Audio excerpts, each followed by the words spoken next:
മാങ്കുളം സുബ്രഹ്മണ്യ സ്വാമി ഭദ്രകാളി വനദുർഗാ ദേവി ക്ഷേത്രത്തിൽ ഉത്സവാഘോഷങ്ങൾ കൂടിയേറി ഈ മാസം 7 വരെയാണ് ഉത്സവം നടക്കുന്നത്. 6 ക്ഷേത്രത്തിൽ പൊങ്കാലയും 7 താലപ്പൊലി ഘോഷയാത്രയും നടക്കും. മാങ്കുളം സുബ്രഹ്മണ്യസ്വാമി ഭദ്രകാളി വനദുർഗാ ദേവി ക്ഷേത്രത്തിൽ 7 ദിവസം നീളുന്ന ഉത്സവാഘോഷങ്ങൾക്ക് തുടക്കം കുറിച്ചു. രാവിലെ 10-നും 11-നും ഇടയിൽ ശിവഗിരി മഠം തന്ത്രി ബ്രഹ്മശ്രീ ശിവനാരായണ തീർത്ഥസ്വാമി, ക്ഷേത്രം മേൽശാന്തി ജോഷി നാരായണൻ, സജി ശാന്തി, രവീന്ദ്രൻ ശാന്തി അടക്കമുള്ള വിവിധ ശാന്തിമാരുടെ കാർമ്മികത്വത്തിൽ ഉത്സവത്തിന് കൊടി ഉയർന്നു.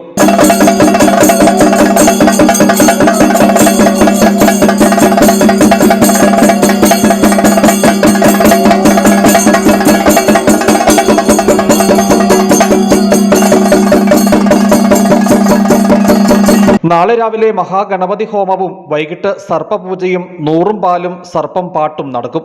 3-ന് രാവിലെ മഹാമൃത്യുഞ്ജയ ഹോമം, വൈകിട്ട് ഗുളികന് മേശ വഴിപാട്, 4-ന് വൈകിട്ട് 7-ന് ഭഗവതി സേവ, 5-ന് രാവിലെ രക്ഷസിന് വിശേഷാൽ പൂജ, പാൽപായസം, വൈകിട്ട് മഹാസുദർശന ഹോമം എന്നിവയും നടക്കും.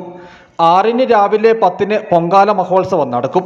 വൈകിട്ട് 6-ന് പള്ളിവേട്ടയും തുടർന്ന് ഗാനമേളയും അരങ്ങേറും.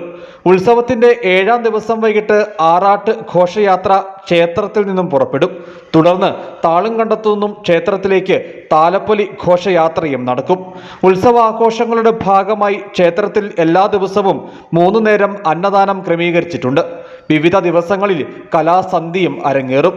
ക്ഷേത്രം president Shiji Karikkinattu, secretary Mohandas Mukalel, vice president Seema Kalesh, ആഘോഷ കമ്മിറ്റി കൺവീനർ കലേഷ് കുമാർ മുണ്ടപ്ലാക്കൽ എന്നിവരുടെ നേതൃത്വത്തിലാണ് ഉത്സവാഘോഷങ്ങൾ പുരോഗമിക്കുന്നത്.